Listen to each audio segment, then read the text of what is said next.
Savarkar stood by what he wrote till the last and never compromised with adjustment, reforms, and peaceful solution, which, according to him, meant nothing.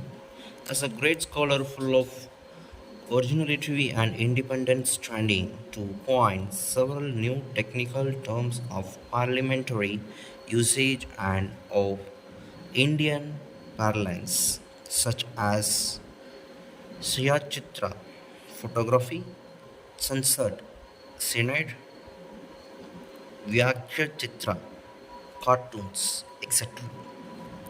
He earnestly believed that Indian independence had become a reality not because of a few individuals, leaders, or sections of society.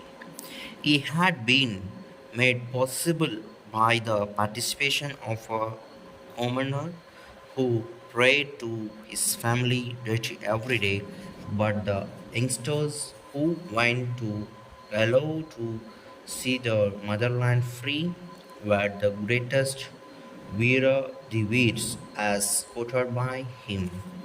In the year 1958, the Pune University granted the degree of Doctor of Letters on him. As Savarkar aged, he saw his grim prophecies coming true. China invaded India in 1962 and Pakistan attacked India in 1965. When the Indian army entered Lahore, Savarkar rejoiced, saying that the best way to win a war was to carry it into the enemy's land. On February 26, 1966, where Savarkar passed away in the ripe old age of 83. Today, Savarkar is referred in India as the brave Veer Savarkar and on the same level as Mahatma Gandhi, Subhash Chandra Bose, and Tilak. The intellectuals as well as the commoners in India continue to debate what would have happened if ideas of Savarkar were accepted by the nation, especially after a freedom in 1947. A famous general is said to have ordered Savarkar after the Indian granted land to the Chinese in military conflict in 1962. Savarkar had advocated India, which would be military strong. A film on Savarkar is due to be released shortly. The film, even before its release, has created a lot of ripples of excitement. It may be probably the first major venture to rise the pioneer of Hindutva ideology. Savarkar, the crown princess of revolutionaries, has many first to his credit. He was the first Indian political leader to call for Swadeshi and the first Indian leader who publicly performed a bonfire of foreign clothes in 1906, many years before Gandhiji. He was the first Indian student who was rusticated from a hostel of an institute aided by British government. It was done due to the bonfire. He was the first Indian leader to daringly proclaim absolute political independence of India as a goal, even before Lokmanya Tilak called Swaraj a birthright. Savarkar was the first barrister who was refused the degree on account of his political line of thought by the British government. He was the first graduate to lose the degree from an Indian university, Bombay University, for his love of independence. The Bombay University resigned its 1911 decision after 49 years in April 1996. He reconferred the degree. Meanwhile, universities of Pune and Nagpur had conferred honorary doctorates on Savarkar.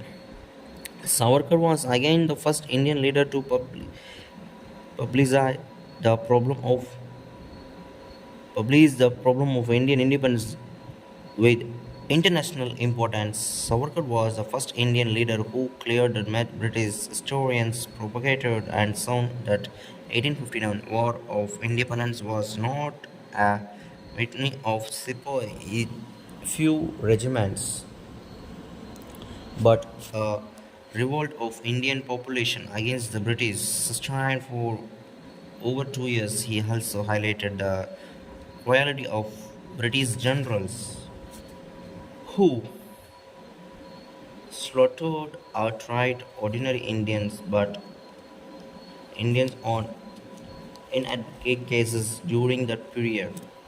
He was the first Indian leader to celebrate 50th anniversary of 1857. Savarkar was the first Indian leader to organize a revolutionary movement in the enemy's camp right in the heart of London. He was the first author whose work was pro- prescribed by the governments of two countries, India and UK, even before it was printed or published. His book War of Independence 1857 was published secretly in US and India, thanks to Dr. Korean, an Indian Christian. Savarkar was the first rebel leader of India who refused and recognized the authority of British court of law. He was the first political prisoner in the history of the world. The issues of whose arrest was fought out in the international court at the Hague. Savarkar was the first political prisoner in the political history who was sentenced 50 years transportation. Savarkar was the first poet in the world who, being deprived of pen and paper, composed and wrote his poem on prisoner walls with stone and pebbles, learned with Vedic tenacity more than 10,000 lines of his poetry for year, till they reach his country through the mouth of others, and so how since that of humanity's God Vedas were kept circulating from generation to generation. Savarkar also designed the first Indian flag to be unfurled overseas by Madame Gama in Stuttgart, Germany on August 22, 1907 at the International Socialist Congress where British and French socialist movement moved a resolution to call India an oppressed country. He was the first Indian political leader to build a pan Hindu temple where for resolution, untouchability was appraised. He was the first president of Marathi Sahitya Parishad, Council of all Marathi writer and poet. He was the only Hindu leader honored by SGPC, Sikh religious body. Some interesting facts about Veer Savarkar that need to be mentioned. Savarkar, at the age of 15, took a war in front of Goddess Durga to drive out British from his motherland to make her free and great once again. At age 14, he wrote Ballad of Tanaji, Malshar, and Shivaji. At the age of 17, he started Tramela, which in 4 years split into Abhinav Bharat Society, the foremost revolutionary group, which later led to the web of revolutionaries in Bengal, Punjab, and other states. It was an Lokmanya Tilak recommendation that Savarkar got a scholarship by Indian House. During his stay in London, Savarkar shipped bomb receipts and pistols in books with hollow covers carved out from the pages. Unlike Gandhi and Nehru, who were given Class A prisoner status, Savarkar was given Class C and was made to drive on oil mill. He had to make much core and make ropes out of it with bare hands. Even in prison, forcible conversion of poor Hindus to Islam were taking place. Savarkar fought for this prison reform and put a stop to this conversion. He eliminated untouchability among the Hindu prisoners in Andaman. After the arrest of his brother, who was also given a life term in Andaman, and the banning of his book in 1909, the British confiscated, confiscated, confiscated all his family personal property. The utensils and clothes were thrown out on the street. His family belongings were nothing but the clothes they were wearing at the time. All this while he was in Europe, the victimization of his family made him return to London where he was arrested. Savarkar wrote Azuni biography, the history of 1857 War of Independence and epic poem Kamla. He also wrote newspaper from UK. He wrote Hindutva, a unique contribution to Hindu philosophy, novels, plays, and a great study of Indian history. He also wrote songs and stotra. One of his songs, Rise of Goddess Liberty, is in 10th grade text in Marathi.